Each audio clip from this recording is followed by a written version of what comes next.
to another exciting edition of Agent to Agent on GrantCardoneTV.com. I'm Tim Brooks at Real Tim Brooks. And I'm Dan Schabowski at Dan Schabowski on Twitter. Today we're going to be talking about leadership and vision, something so important to any organization.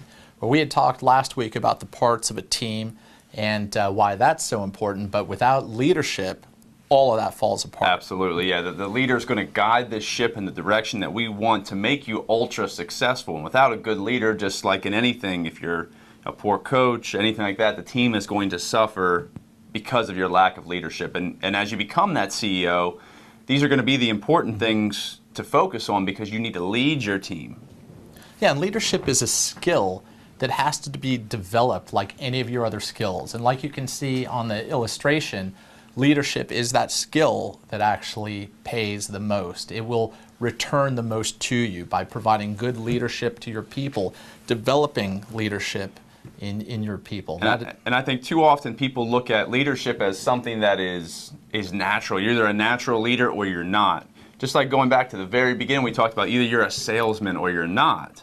But it's a learned skill. Yeah, you're a born leader. Exactly. It's a skill that can be learned, and even if you feel comfortable in it, you always need to be growing, always need to be learning how to become a better leader as you continue to grow. Yeah, it is just a skill. It needs to be studied, practiced, mastered, right. And it's something you really, to have your team thrive at the highest levels, you really have to put so much into studying leadership, being a student of leadership. Absolutely. And it's probably the biggest challenge for most people. I know for me, it's my biggest challenge, and my shortcomings in leadership are so obvious and gaping to my people, but I'm dedicated also to recognizing that and also trying to master that skill and learn and bring up those deficiencies. And if we stop looking at skills in real estate only as the ability to negotiate or the ability to market, we're going to fall short on this huge goal and this huge vision of building this massive team that's going to net us that $1 million. Yeah, absolutely. And now before we get too much into leadership itself, let's take a look at what leadership isn't, shall we? We shall. All right. So this one may sound confusing, and it is maybe it might seem strange to some people, but leadership is not managing. Right. A lot of times people view a manager as the leader. They're in charge of sending us in the right direction. They're in charge of the goals and the aspirations of the team. Yeah, and when you think of manager, let's say in a corporation or a company, when you hear the word manager, doesn't that ever make you think of like middle manager? Right. Yeah. It seems to me, I relate that to day-to-day operation type. Yeah, and that's really the difference between leadership and managing, is where managing really mostly deals with resources and efficiency. Right. So you're still dealing with people, but you're mostly dealing with resources and efficiency, not leading people. And really, it's not necessarily about creating the goals. It's leading us to the goals that have already been established. That's what management is leading towards those. Working goals. on progress towards known goals. Exactly. But the goals already known. You know what it is. It's there for you. Yeah, and because a lot of times managers can be making progress, only they're going in the wrong direction is all. And that's so vital as a leader, is to make sure that we have the direction in the right, because there are going to be people who are managing. We want to make sure they're not managing us. They may be a very efficient manager. They may be very strong at they're making progress. We just got to make sure it's progress in the right direction. Right, which is where leadership comes in. Absolutely. So it's kind of like, and I know you love this analogy, it's like having a really tuned up car that's running in great shape, which is what the manager's job is, only you're on the wrong track. Right. If it's a manager and you're only managing and you're not leading. Exactly, the car might run good, but it might be on the wrong road. Exactly, yeah, and that leadership is what's going to put us on that right road. Absolutely. So now, what about seniority? Is leadership seniority? I've been at this company a long time. This is something you have a lot of experience with, right? Right. Well, you used to be a biology teacher. Right. How's that system work? Yeah, well, we'll save that for another episode. But, seniority, it's not about who's been around the longest. It's not about who's just physically hung in there the longest. And that's too often what leadership is confused with. And especially as you build this team, it's not about saying, I'm sitting on top of the ladder. You are all beneath me. That's not what leadership is. It's not creating that hierarchy from one position to the other because they're all vital. What do we do without an ISA? Yeah, well, leadership also is not a position or a hierarchy either. Right. You know, and one other thing that it isn't, it's not a title. Mm-hmm. That you may be given a title that has leadership responsibilities, but just simply having that title alone, people may follow you in the short term because they have to. Right. But a title itself is not leadership. That's just people giving you permission to make the attempt to lead. Now, what is leadership, though? I think one of the main things is it's about capturing the right vision and the right ultimate goal. And that's why we kind of referring back again, we talk about our ultimate goals. Where do we want to be in 1 year, 5 years, 10 years? We have to know what that is. We have to know what that big vision is. Yeah, vision. Where are we going? How are we going to get there? What's it going to look like? Right. Just painting that picture and that vision with confidence, and then influence over others. Huge, huge. And it's all about, in my opinion, from experience with leadership, it's all about gauging their motivation. What's going to motivate those people to succeed? And kind of going back to the who, it's all about them. How can we deliver what they're looking for out of their life, not just out of their job? Well, leadership is influence over others. Pure and simple, it's influence. If you're not influencing anyone, you're not leading anybody. Right. You have to have followers to be a leader. If you're a leader and no one's following you, you're not a leader. So, and they're only going to follow you. This is very important. People will only follow you if they see you as a vehicle for their success. Right. The minute they don't see you as a vehicle for their success anymore, they're out. And that should be our ultimate goal as a leader, is to create those situations for all of our people that we're working with, to create success for them, because we're not just trying to create success for ourselves. Yeah. And leaders inspire, leaders develop other leaders. Now stay with us in the next segment. Welcome back to Agent on GrantCardoneTV.com. I'm Dan Schabowski at Dan Schabowski on Twitter. And I'm Tim Brooks at Real Tim Brooks on Twitter. In our next section here, we're going to talk about the vision. How do we come up with that vision and how we focus it correctly to help build our business in the way that we're really aiming for with our large goals that we've already set? A leader without a vision is like the blind leading the blind. It's like a rudderless ship. And it's much harder to do than you think. That's why you have to be a student of this to make sure that you really do have a vision that encompasses where you're trying to go with this. It's not a small idea. It's not a today idea. It's a long-term idea. Yeah, so let's talk for a minute about vision and how you can effectively create and communicate your vision to your people. This is very important. It's actually the foundation to your whole leadership program that you're going to be developing with your company, your team. The culture itself is going to be based on this exercise we're going to do. And this may be the most vital part of this whole episode, is not only coming up with your vision and the aspects of what a vision really is, but being able to convey that to others. Because if it's just stuck in your head and it's just trapped in here, how are we going to motivate those other people to success? Yeah, but how common is that, though? It's very common, because people sometimes can see where they want to go. They know what they want to do. The hardest part may be conveying and leading others to that same goal. Yeah, because we've worked places, we've seen things, even our own team has experienced this, where I have a vision in my head, and it seems perfectly clear, and unless you're expressing that vision and there's buy-in from the team and they even know what the vision is. Right, because they're only going to follow. Know. They're only going to follow for so long, if they're going to follow at all, without conveying that vision to everybody and making them believe in it too. They need to believe in the vision as well. And it's so hard for a lot of leaders may feel like their vision should be known because they know it so well. And they assume that everyone knows it. But I bet if a lot of them went and asked their team, "What is our vision?" They may get a lot of blank stares. Sure. So the first thing we need to do is create what's called an MVVBP, which stands for mission, vision, values, beliefs, and perspective. Right. Let's start with mission first. And your mission, what is the mission? Why are we in business? Why do we want to do this whole thing? Why are we trying to build this big thing that requires a lot of time and effort? What does the business look like when we're done? Right. That's our mission. Is what is this going to look like when we've completed it and it looks the way we wanted it to? What does that look like? That's our mission. And again, going back to those big goals, we have to know what those goals are when we start, because otherwise, how do you build the mission when you don't know what the end point is, what the end game is here? Yeah, so you have to know why you're in business and what you want it to look like. So that's mission. Make sure, write that down and really put some thought into that.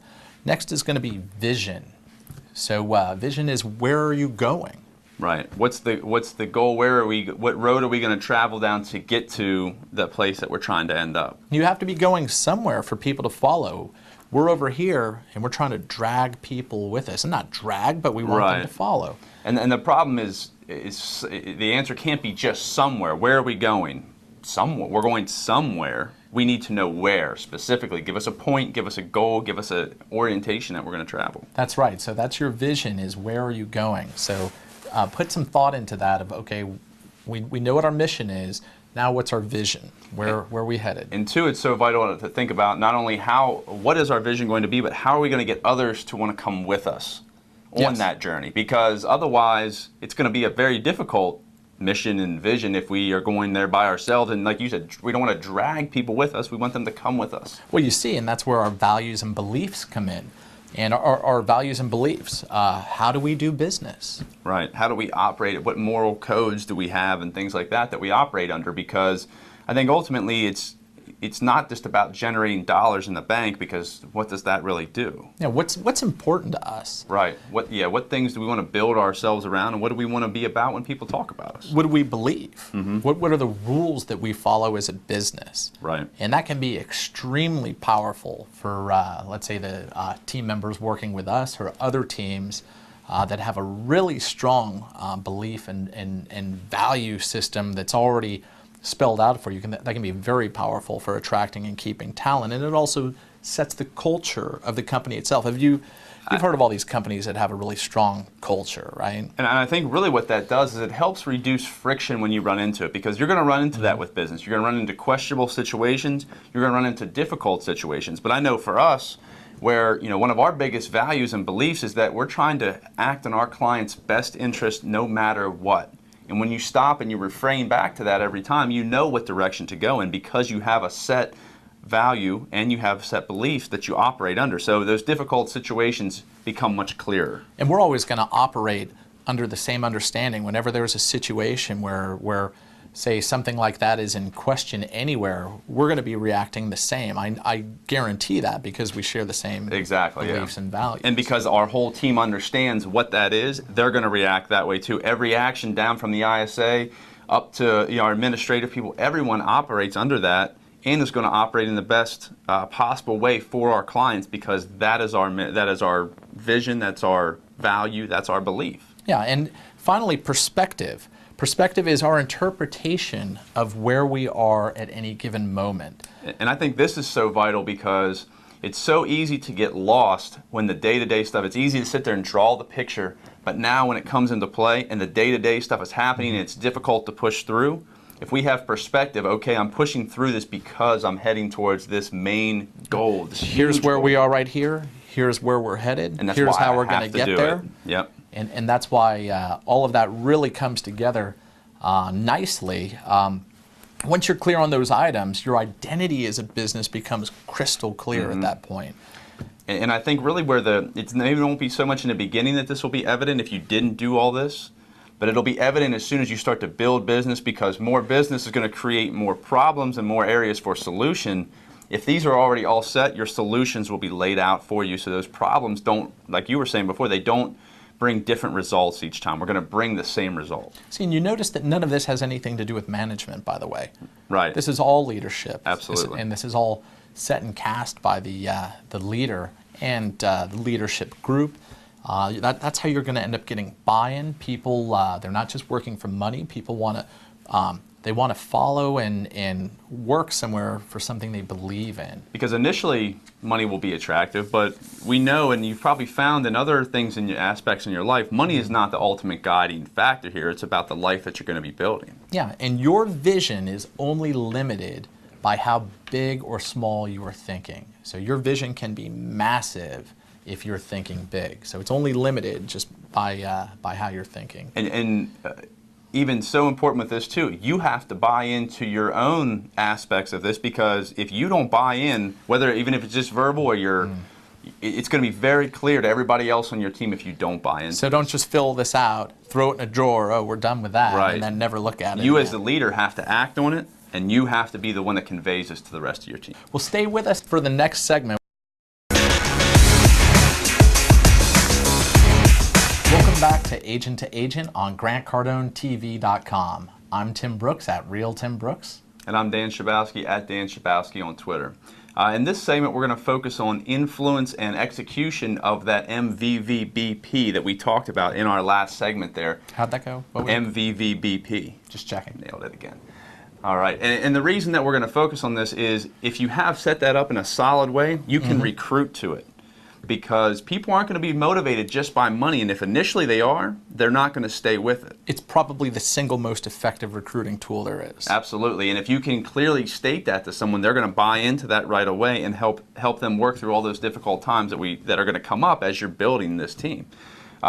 Because people will give themselves to a vision. Yeah. They're not just going to fight for a dollar bill every time, but they will continue to fight for a vision if they believe in it. Yeah, and the people we're looking for too, the empire builders, they're not necessarily looking for just money. Money's a byproduct usually, Absolutely. even for everything we're doing. It's Absolutely. a byproduct. And so many people that you're going to be looking to recruit understand that already, and if you don't, it's a very important thing to do some research, do some reading of all people that are extremely successful. You'll notice they're not motivated by money. It's not about a dollar bill. It's a byproduct of the motivation that they have. It's going to be important in their life. And people want to follow a vision. Absolutely. They want a cause they believe in. Something they believe in is the most motivating thing. Absolutely. And that's where the MVVBP comes in, especially is especially important. Do you like how fast I was able to say that? You say it much faster than I do. Absolutely.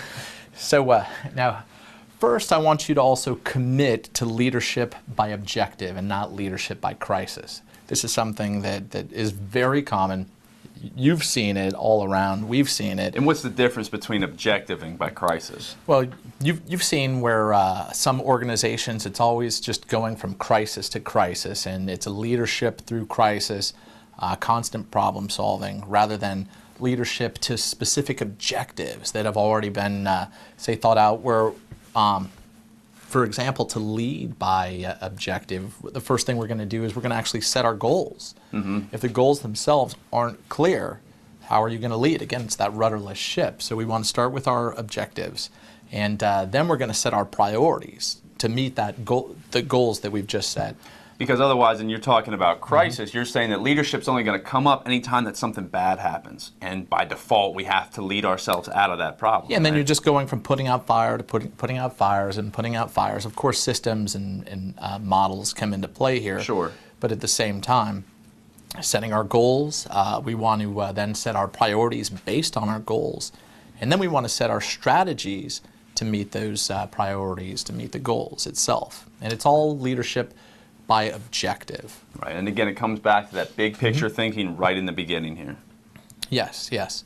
So now as a leader, let's cover some of the things that are the duty of a leader. The first one is setting a vision. Which we've kind of talked about in the last segment a little bit here, but having a good grasp on exactly what the goal is. Where do you want to aim? Where do you want to end up? Yeah, and for me personally, in my own experience with leadership, the vision itself is the most predominant thing to me that I'm aware of and that I focus on a lot is a vision. Where are we going? What does it look like? So if you're in a leadership role and you have no vision of where you're going or a big vision, thinking big, then you may struggle, or you may struggle to lead your people. So and communicating that's so important too, because how do we expect people to follow and to follow the vision if we can't convey that to them? If it's only stuck in our head, it's going to become a very frustrating point for us, because we're going to expect things to be happening that are not realistic because we didn't do our job as leaders of communicating that vision. Yeah, communicating the vision's a big one, and it's hard to know because let's say I'm always thinking about it, and so I think everyone should know, just like in relationships. Right. You expect your spouse to know that was going to bother you. How many times have you thought, oh, I love my wife, or she looks good tonight, and never say it? Right. And to us, well, it was in my head, so what were you upset about? How did you not know? It's kind of a similar thing. And then as a leader, it's our duty to drive the vision. Okay, we have the vision, we've communicated the vision, now we have to drive that vision forward. Because when things are going wrong, we got to revert everybody back to here's the vision, here's how we right the ship, here's how we get back on that right road, the correct road for where we really want to go. Yeah, or let's say in our business with the ISAs, we know our numbers, we know our goals, we know where we need to be on track, and we're always evaluating.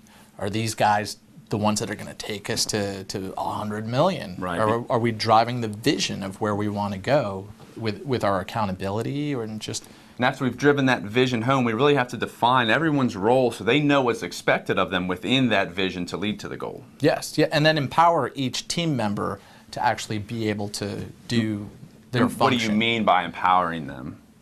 They have to be empowered with enough authority, with enough training, with enough knowledge to be able to fulfill their function within the team to realize that vision and reach their individual goals, which are also a part of the overall goal. And once we've prepared them with the empowerment and we've delivered the vision, then it's also important that we make sure everyone's accountable for their actions. All the way up to the top, even the leader as well, too, has to be accountable for their actions and their daily duties that are going to lead down the right path. Yeah, and even if it might be unpleasant or uncomfortable, and I think some leaders may struggle with that, but we do have to hold our people accountable for their own benefit as well, so that they can achieve their own goals and get what they want. Right.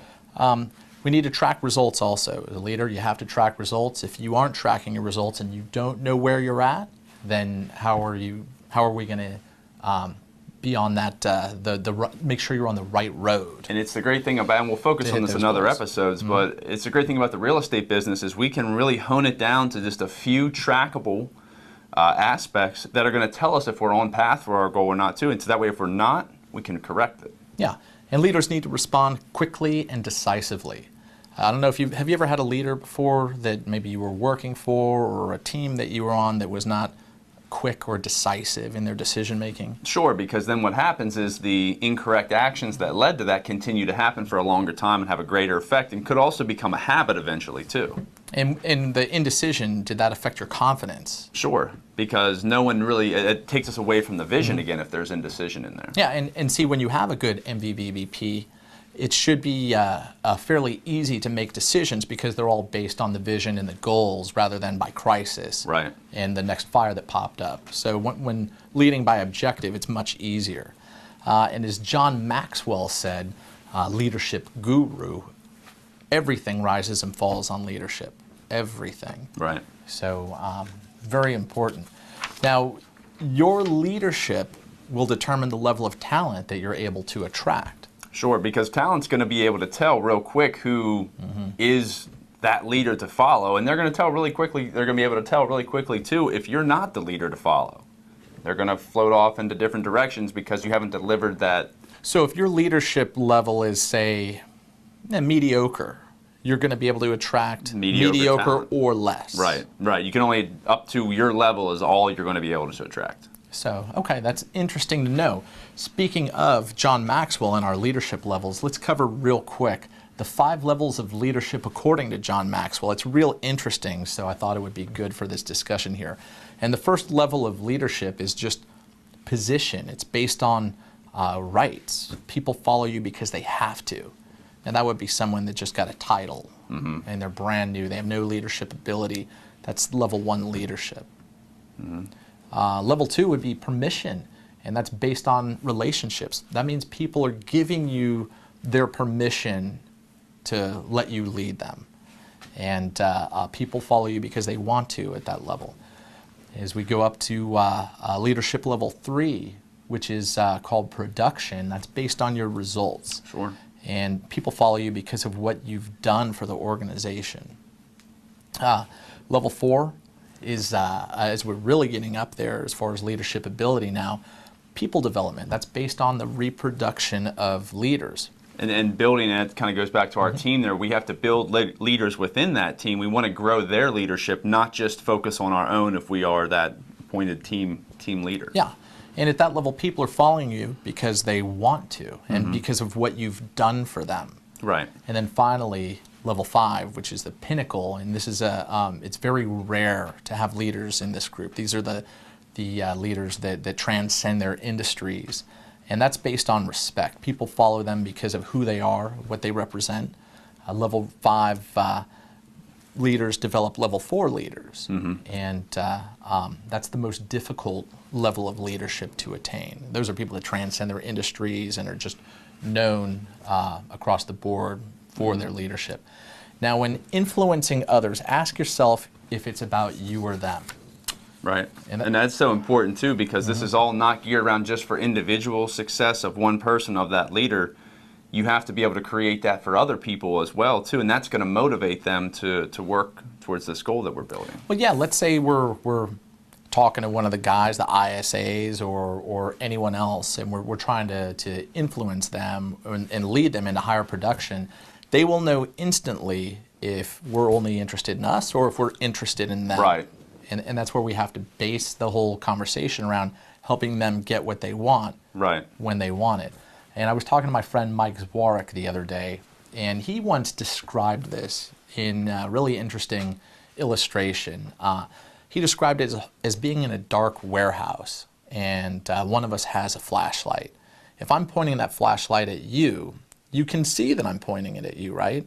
If I'm pointing it at me, no matter how I try and hide it, you can tell I'm pointing the flashlight at me. Right. And that really was to illustrate who the focus is on. Is this about you or is it about me getting what I want? Right. And so he also said that when developing leaders, avoid problem solving. And I'm guilty of this all the time. I'm terrible at this, but he said avoid problem solving. And usually we think, well, isn't that what leaders are supposed to do? He said, slow down and allow your people to figure it out. Right, because we want them to come up with their own solutions, because otherwise, what are they going to do all the time every time they have a problem? Come to you. They're going to come running back to you again, and we talked about the extraction point. There's no extraction at that point. And that also drains a tremendous amount of energy, too. Right. And also he mentioned teach people how to think instead of telling them what to do. Right. Teaching them how to think. And that creates those active problem solvers that we're ultimately looking for throughout. Yeah. So anyway, that's all we have time for this week. Join us next week on Agent to Agent, where we're going to be answering people's questions. We're going to have a Q&A next week. I'm Tim Brooks at Real Tim Brooks. And I'm Dan Schabowski at Dan Schabowski. And you are on GrantCardonetV.com.